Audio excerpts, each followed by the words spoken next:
কল্পনা করুন একটি কবরস্থান, চারদিকে নিস্তব্ধতা। রাতের অন্ধকার ধীরে ধীরে নেমে এসেছে। মানুষজন সবাই চলে গেছে। শুধু মাটির নিচে শুয়ে আছে অসংখ্য মানুষ, যারা একসময় এই পৃথিবীতে হাঁটত, কথা বলতো, স্বপ্ন দেখত। কিন্তু আজ তারা সবাই নিঃশব্দ। আমরা সবাই জানি একদিন আমাদেরও এই মাটির নিচেই যেতে হবে। কবর, যেখানে মানুষের দুনিয়ার জীবন শেষ হয় আর শুরু হয় আখিরাতের প্রথম ধাপ। কিন্তু ইতিহাসে এমন কিছু ঘটনা আছে যেগুলো শুনলে মানুষ বিস্মিত হয়ে যায়। এমনই এক ঘটনা ঘটেছিল একজন আল্লাহর প্রিয় বান্দার, একজন ওলি বা নেককার মানুষের কবরের ভিতরে। যে ঘটনা শুনে মানুষ অবাক হয়ে গিয়েছিল। আজকের ভিডিওতে আমরা জানব সেই রহস্যময় ঘটনাটি এবং ইতিহাস এই সম্পর্কে কি বলে। তাই ভিডিওটি শেষ পর্যন্ত দেখুন, কারণ এই গল্প আপনার হৃদয়কে বদলে দিতে পারে।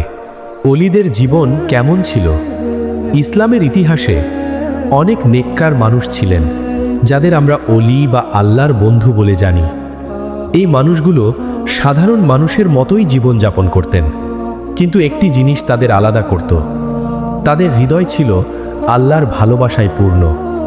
তারা দুনিয়ার চাকচিক্য ভালোবাসতেন না, তারা চাইতেন শুধু আল্লাহর সন্তুষ্টি।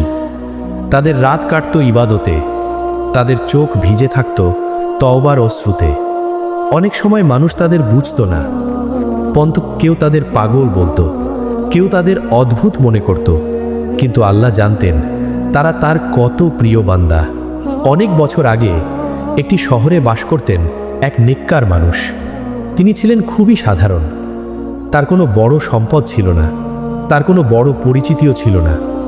কিন্তু যারা তাকে কাছ থেকে চিনত তারা জানত এই মানুষটির হৃদয় আল্লাহর প্রেমে ভরা। তিনি সবসময় মানুষের উপকার করতেন, গরিবদের সাহায্য করতেন, আর রাতের অন্ধকারে তিনি একা একা দাঁড়িয়ে আল্লাহর কাছে দোয়া করতেন। মানুষ প্রায় তাকে মসজিদের এক কোণে কাঁদতে দেখত। তার চোখে তখন অশ্রু ঝরত, আর তার ঠোঁটে থাকত একটি বাক্য, হে আল্লাহ, আমাকে ক্ষমা করুন। সময় কারো জন্য থেমে থাকে না। একদিন সেই অলির জীবনও শেষ হয়ে এলো। তিনি অসুস্থ হয়ে পড়লেন। মানুষ তাকে দেখতে আসতে লাগলো, কিন্তু আশ্চর্যের বিষয় হলো তিনি মৃত্যুকে ভয় পাচ্ছিলেন না, বরং তার মুখে ছিল এক অদ্ভুত প্রশান্তি। মৃত্যুর আগে তিনি বলেছিলেন, এই দুনিয়া সাময়িক, আসল জীবন তো সামনে। কিছু সময় পর তিনি শান্তভাবে এই পৃথিবী ছেড়ে চলে গেলেন।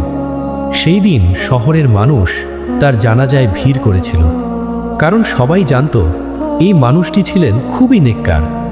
জানাজা শেষ হলো, তারপর তাকে কবরস্থানে নিয়ে যাওয়া হলো। মাটির একটি ছোট্ট গর্ত, যেখানে একদিন আমাদেরও শুতে হবে।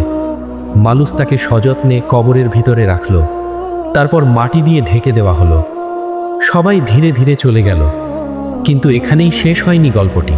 কিছুদিন পরে একটি অদ্ভুত ঘটনা ঘটল। কবরস্থানের এক কর্মচারী এক রাতে সেখানে ছিল। হঠাৎ সে একটি শব্দ শুনতে পেল। শব্দটি যেন আসছিল সেই অলির কবরের দিক থেকে। প্রথমে সে ভেবেছিল হয়তো বাতাসের শব্দ, কিন্তু পরে সে আবার শুনল।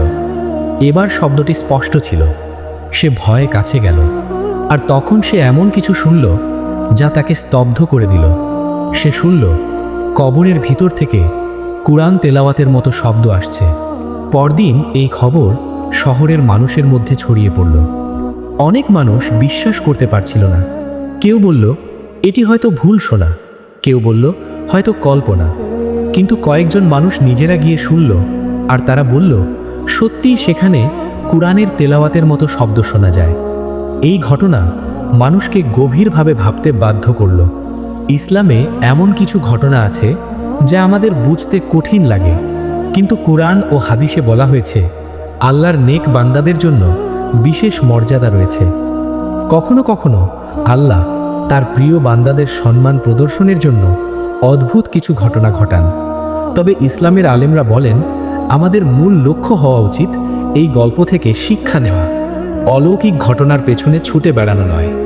এই গল্প আমাদের কয়েকটি বড় শিক্ষা দেয়। প্রথম শিক্ষা, নেক আমল কখনো নষ্ট হয় না। দ্বিতীয় শিক্ষা, আল্লাহ তার প্রিয় বান্দাদের সম্মান দেন। তৃতীয় শিক্ষা, দুনিয়ার জীবন খুবই ছোট। চতুর্থ শিক্ষা, আখিরাতের জন্য প্রস্তুতি নেওয়া সবচেয়ে গুরুত্বপূর্ণ। একদিন আমরা সবাই এই পৃথিবী ছেড়ে চলে যাব। আমাদের ঘর, আমাদের সম্পদ, আমাদের পরিচিত মানুষ সব কিছু এখানেই থেকে যাবে। শুধু একটি জিনিস আমাদের সাথে যাবে, আমাদের আমল। তাই আজ থেকেই নিজেকে পরিবর্তন করার চেষ্টা করুন। আল্লাহর দিকে ফিরে আসুন, কারণ আমরা জানি না আমাদের শেষ দিন কখন। এই ছিল সেই অলির কবরের অদ্ভুত ঘটনার গল্প। ইতিহাসে এমন অনেক ঘটনা আছে যা আমাদের মনে করিয়ে দেয় আল্লাহর কাছে নেক আমলের মূল্য কত বেশি। আল্লাহ আমাদের সবাইকে নেক আমল করার তৌফিক দান করুন। আমিন।